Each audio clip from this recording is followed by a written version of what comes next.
बिस्मिल्लाहिर्रहमानिर्रहीम। अस्सलाम वालेकुम नाज़रीन, उम्मीद है आप सब खैरियत से होंगे। तो आज की वीडियो की तरफ चलते हैं जिसमें हम आपको बताएंगे कि अरबिक हुमस कैसे बनता है। और ये बेसिकली एक अरबिक डिश है और ये बहुत ही सिंपल डिश है। पहले रेसिपी की तरफ चलते हैं और इसके लिए हमें चाहिए होंगे 200 ग्राम चने, ऑलिव ऑयल, नमक, पिसा हुआ ज़ीरा, लहसुन और लेमन, और ये है फाइनेस्ट तहीना।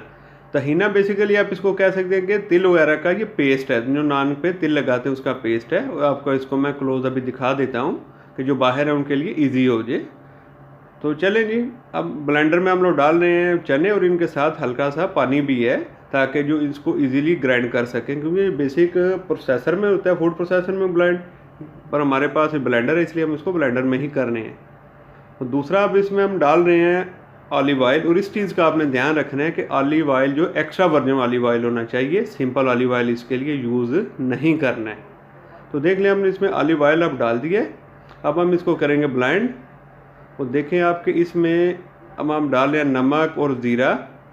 देखें ये तकरीबन पेस्ट बन चुका है।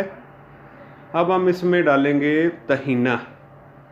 तहीना थोड़ा थिक होता है और ये सारा जो पेस्ट है ये थिक बनता है, इसलिए थोड़ा इसको ध्यान से बनाना है आपने। और अब हम इसमें डालें लेमन का रस और फिर डालेंगे इसमें ऑलिव ऑयल अगेन। देख रहे हैं आप पेस्ट लगभग बन चुका है हमारा। फिर इसको ब्लेंड कर रहे हैं।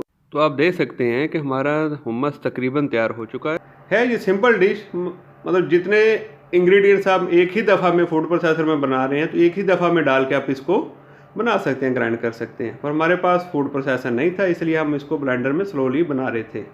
हमने इस पर डाला है ऑलिव ऑयल और देखेंगे रेडी हो गया है हमारा हुम्मस। तो नाजरीन, इस वीडियो के अख्ताम के साथ शर्मा सईद को दे इजाज़त। दुआओं में याद रखिएगा। अल्लाह हाफिज़।